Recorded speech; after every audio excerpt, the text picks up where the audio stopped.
Good morning, Mike. Morning, Sonia. Everybody, it's Dr. Mike Sutton. He's come here to bring controversy early in the morning, which we love a little bit of controversy.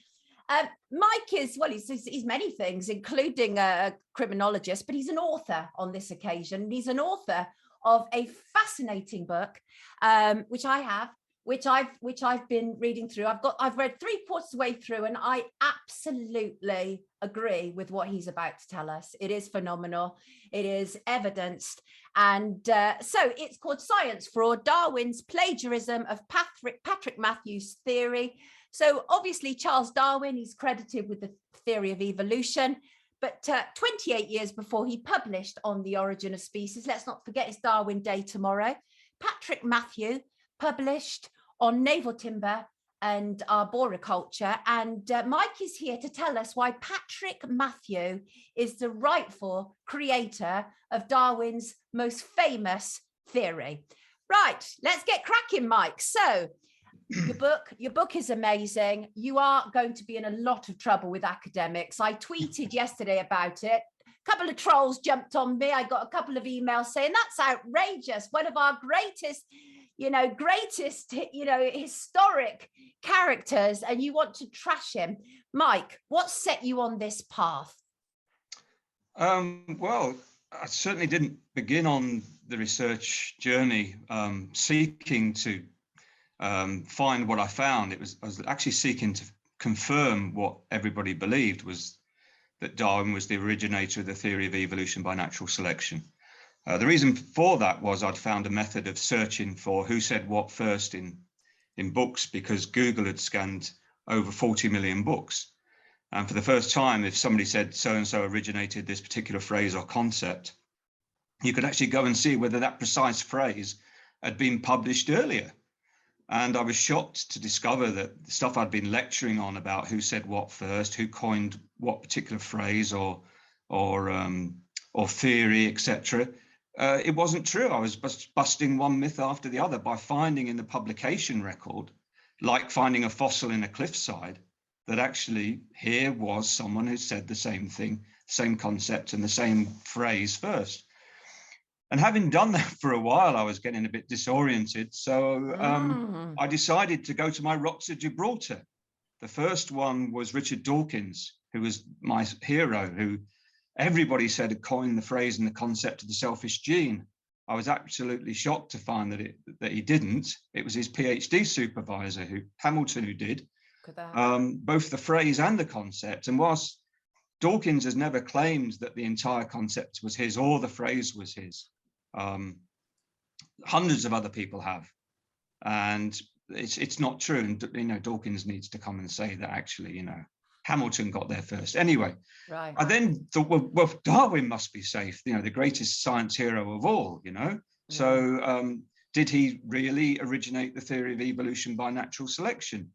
And when I started looking at the phrases and terms he used and what he was supposed to have said first, I discovered that this guy, Patrick Matthew, got there first.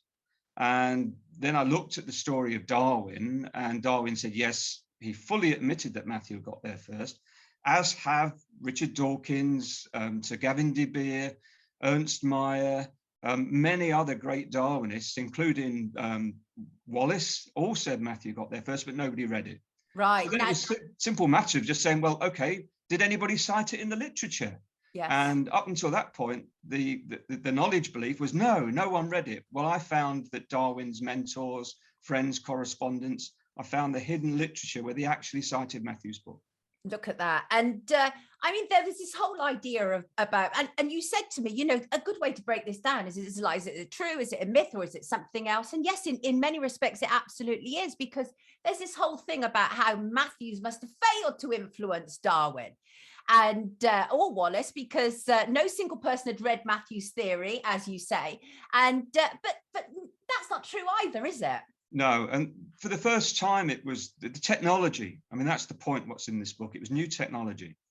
In the past, you had to go into the library with a silly little orange thimble on your thumb and spend several lifetimes looking through in the hope of finding something in the literature. Well, now you could just type the phrase in a special way using a particular technique, which I published in a peer-reviewed journal on.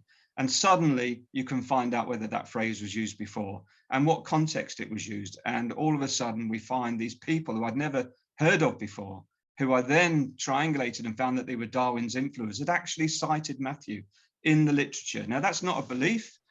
It's not a myth. You can open those books and there it is. It's like finding a fossil in a cliffside. You know, the publication record is like the fossil record. The issue I've got is that the Darwinists, people who've made a lifetime career out of writing about Darwin, are not engaging with these facts. They're trying to pretend they don't exist, and they're publishing falsehoods. And I've even been harassed at my old place of work. I was even investigated because someone wrote to the Vice Chancellor. I was completely exonerated. Poison pen emails. I mean, these are by published authors in major peer-reviewed journals seeking to get me to stop. Yeah, but look at that. That tells you that there are many people invested in this. This is an industry, obviously, which has been going on for a very long time. In fact, this story smacks of everything I detest. And that is the whole idea of sort of elite establishments, you know, academics, bodies taking over, you know, from the smaller man and woman. And this is a perfect example of that. Charles Darwin managed to basically sort of bringing his elite friends and people who were supporting him to essentially crush anybody else regarding this, right? I mean, yes. I mean, I think Alfred Russel Wallace, who was meant to have had this miraculous independent conception along with Darwin of the theory which their friends had read, which they'd never heard of, literally came out in the literature later and said, Matthew got there before me and Darwin, and he got more than we got. Yeah. You know, and he said he was one of the greatest minds of the first half of the 19th century. Well, if Matthew was one of the greatest minds of the first half of the 19th century, that means he was one of the greatest minds of the entire 19th century and one of the greatest thinkers of all time. Right. So there's a whole lot of research crying out to be done on this. And in my book, I actually point future researchers to the archives they need to go into now with their orange rubber thimbles on their fingers because they haven't been scanned, and look for more evidence. It's like it's almost like X marks the spot. Here might be treasure. Right. And as you said to me, if Darwin hadn't been able to trivialize Matthews and crankify him, you know, others could have been helped or saved. And in what respect? Well, I mean, for example, later on, after Darwin and his cronies had managed to make Matthew look like a crank by saying there was nothing original in his book, even though Darwin had earlier said there was. So you're looking at propaganda here. Matthew had been writing to his local paper to warn people that the Tay Bridge that was being built in the later half of the 19th century was going to crash into the River Tay because of the way it was built of cast iron and the way they were building cast iron then. And he said the storm would come and a train would go over at high speed and it would fall into the Tay. He was mocked as the seer, you know, imagine this in inverted commas, the seer of Goody Hill, where he lived, as though he was just an idiot. 10 years to the very day in which Matthew penned the first letter to his local newspaper. By that time he was dead, but the train crashed into the Tay and the bridge fell down and over 60 lives were lost. Now, if Darwin hadn't have crankified Matthew, people would have listened to him. Look at that. Robert Chambers, who was one of the greatest influencers, who Wallace said was his greatest influencer, and who Darwin was greatly influenced by, who met with Darwin before Darwin wrote The Origin of Species, is one of the 30 authors who I newly discovered had cited Matthew. He cited his second book as well, Emigration Fields, in which Matthew warned against the dangers of smoking. Okay, so you've got to remember that this is back in the first half of the 19th century. Right. Now, if Darwin had have later come and said, Matthew is a great scientist, he influenced me, I found more evidence to support his theory, people might have listened to what Matthew said about smoking. Imagine all the cases of lung cancer that might have been reduced. I mean, so actions have consequences, lies have consequences. 100%. One of the most, compelling evidence that I think about this is to do with Darwin's wife Emma writing to Matthews. That's really significant. Yeah. Can I just say, so many people, even expert Darwinists, so it's not a criticism, say Matthews. His name is Matthew. But they do. Yeah, it's right. Matthew, not Matthews. Okay. But that's okay, because I went searching in the literature on Matthews as well and found he was cited under the wrong name. Look at that. So no one would have thought to do that. Anyway, right. Emma's letter is actually on the cover. Part of it is on the cover of the book. It was that significant. It is. 3 letters that Matthew, 2 by Darwin and 1 by Emma Matthew, were sent to Patrick Matthew, and they were newly discovered. They were the first time they've appeared in print in a book in this book. In one of them, Emma writes to Matthew saying her husband is too ill to write, but you know, he has done more to look after your own original child than you did yourself. Look at that. I mean, plagiarism comes from the Latin word for a net used to kidnap children. You know, a bit like the child catcher in Chitty Chitty Bang Bang. And she was classically educated, and she would have known that the root of plagiarism was kidnap. So you have to wonder, you know, was it an innocent remark, or was it an in-joke at Matthew's expense, or was it an omission? I think that's people can argue about that, but the fact is she did write it. Exactly. So what we're actually dealing with is a major science fraud here. I am in no doubt whatsoever that your findings are absolutely right and correct.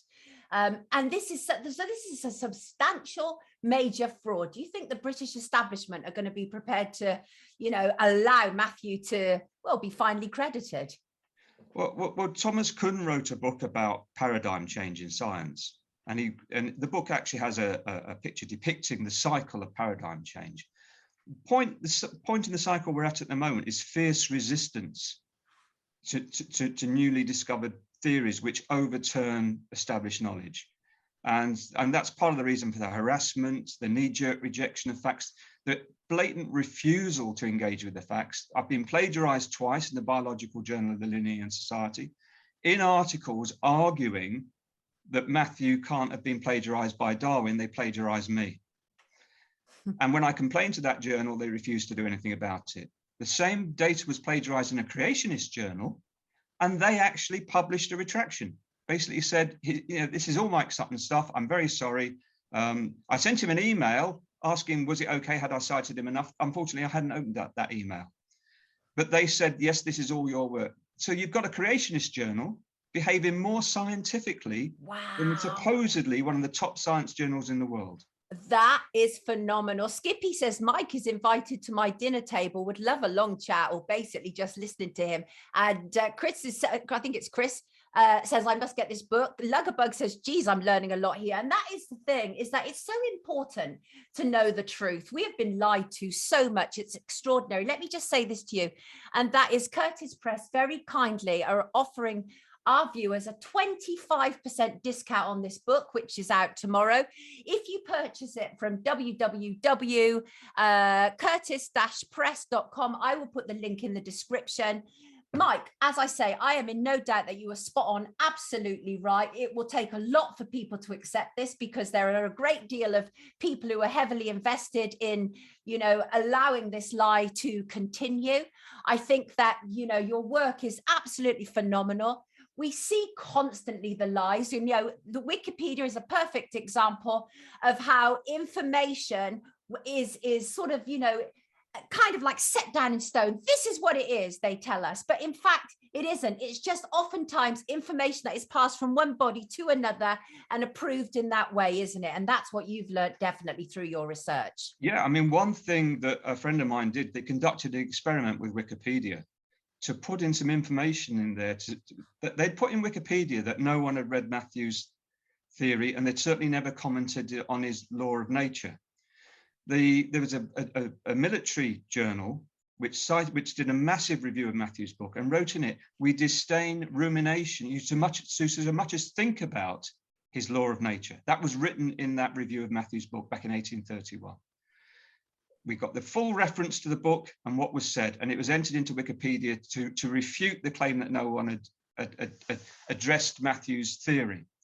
The editor of that, who is the official editor of the Wikipedia page on Darwin, deleted it and said it wasn't there. The link was sent to the Google Books link so he could open it and see the page. He kept denying it was there.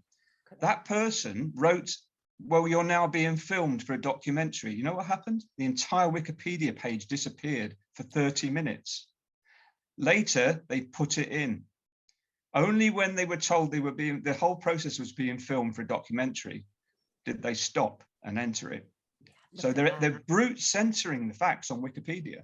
Yeah. You have to ask why. Yeah. Who's doing this and why? And why is Wikipedia allowing it? Absolutely. My whole book has been completely misrepresented by people who, on Wikipedia, their names are there. If you go on the record, people who've written abusive, anal rape tweets at me, who've published in the biological journal of the Linnean Society. It's absolutely disgraceful. Oh, you see, the problem is, Mike, is that you're coming up against the, academic establishment who are quite happy to continue this fraud. And it is a fraud. Absolutely. We know Mike is spot on, right? There's people all in the comments says, I'm getting this. When can I get it? Well, it's available from tomorrow. And as I say, if you go to Curtis Press, Curtis Press doing a phenomenal job, really, because what they're doing is they are highlighting these really important things, the fraud of experts, the fraud of science. Really vital work, because we need to know our history, Mike. We need to know the truth of our history. Yeah, I mean, it was Abraham Lincoln who said, if it's not true, it's not history. Well, what these so-called historians of science are writing are basically, they can't see further than the lies which Darwin wrote with his pen. Right. And they are lies. And I noticed Sonia used the word lie, and particularly in politics recently, the question of lies has come up a lot, and people have said, well, what is a lie? Well, I'll tell you what a lie is. Well, top philosopher in the area, Harry H. Frankfurt, has written on it. He says, we can use the word bullshit because he uses it in a philosophical sense. It's fine. His book is called On Bullshit, okay? In it, he says, a bullshitter doesn't care about the truth. All a bullshitter wants to do is convince you that they're true. That they're right and what they're saying is true, whether they don't care whether it is or not. Yeah. Okay. A liar is different. A liar does care about the truth. They know what the truth is, but they want to convince you that something else is true. That's what Darwin did. When he had been told by Matthew that his book was read by other naturalists and told where, Darwin continued to publish forever after in The Origin of Species that no one had read Matthew's book. Look at that. And that's a lie under the definition by the top Harry H. Frankfurt philosopher at a top university, Princeton University in the USA. Under his definition of what a lie is, no one can say Darwin didn't lie. Yeah. He told serial lies. Absolutely. Listen, Dr. Mike Sutton, everybody, Shin says, got to get it. Yeah, absolutely. As indeed, I highly recommend it. I will put the link. Thank you so much for joining us this morning, Mike. It's been an absolute pleasure. I love this sort of stuff because it's really important. I just want the truth. Just want the truth. That's all. And I think that's what everybody wants, really. So, as I say, science fraud, Darwin's plagiarism of Patrick Matthews' theory, and it is Matthew, not Matthews, written by Dr. Mike Sutton, published by Curtis Press. Please get it. Take good care of yourself, Mike. Hope to speak to you soon. Thank you, Sonia. Take care. Bye. Thank you. Absolutely brilliant.